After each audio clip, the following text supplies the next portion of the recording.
ચલો આજે આપણે થોડાક ઇંગ્લિશના સ્પેલિંગ પૂછવાના છે, બરાબર? તમને આવડે તો તમારે શું કરવાનું છે? ઓકે, થોડાક સામાન્ય, બરાબર ને? ચલો, લાલ કલરને કેવો કલર કહેવાય ઇંગ્લિશમાં? આવડે આંગળી ઊંચી કરે ભાઈ, સમૂહમાં આન્સર આપવાનો નથી. ચલો, તમન્ના રેડ, સરસ. ચલો, પીળા કલરને ઇંગ્લિશમાં કેવો કલર કહેવાય? કોણ બોલ્યું? વાહ રૂહીના. યલો શું કહેવાય? યલો કેવો કલર કહેવાય? સરસ. ચલો, પછી કાળા કલરને ઇંગ્લિશમાં કેવો કલર? બ્લેક. ઓકે, ચલો પછી આ બેન્ચ છે એ કેસરી કલર છે, એને ઇંગ્લિશમાં કેવો કલર કહેવાય? આંગળી ઊંચી. કોઈ સમૂહમાં જવાબ નહીં દે. Jamila? Orange. Very good, orange. પછી કહું, આ તાજિયાને સ્વેટર પહેર્યું છે એ કેવા કલરનું કહેવાય? બ્લુ. બરાબર ને? પછી કોફી કલરને કેવો કલર કહેવાય ઇંગ્લિશમાં? કોફી કલરને ઇંગ્લિશમાં કેવો કલર કહેવાય?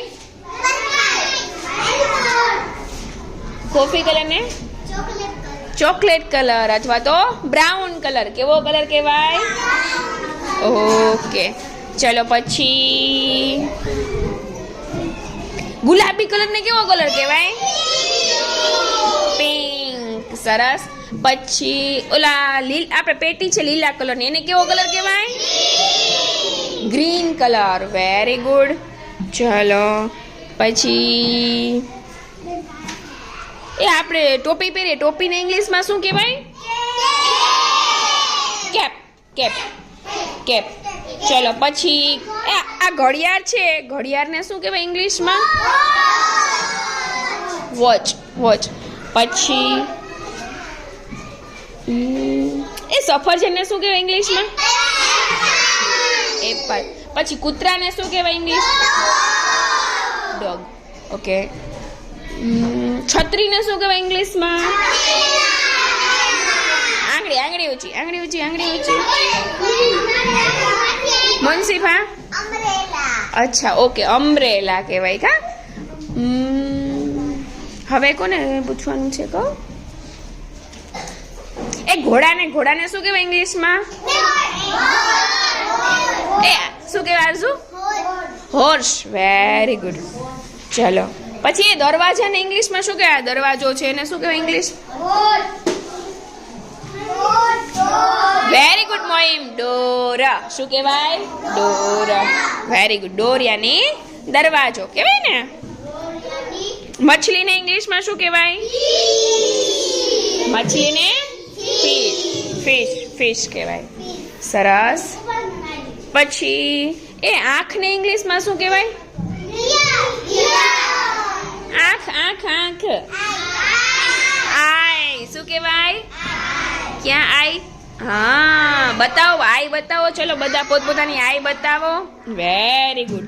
ચલો પછી તમારા બધાના કાન ક્યાં?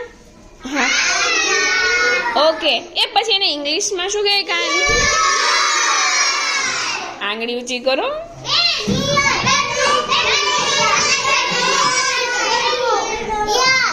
ઈયર. ચલો પછી નાકને ક્યાં શું કહેવાય? નાક. રાડું ન નાખો બધા જ. અસરત અલી? નોઝ. Very good. કાલે તો અસરત અલીએ શું કર્યું? ચિત્રમાં નોઝ હતું તો ગુજરાતીમાં નાક લખવાનું હતું, એને બદલે ઇંગ્લિશમાં શું લખી નાખ્યું હતું? બરાબર ને?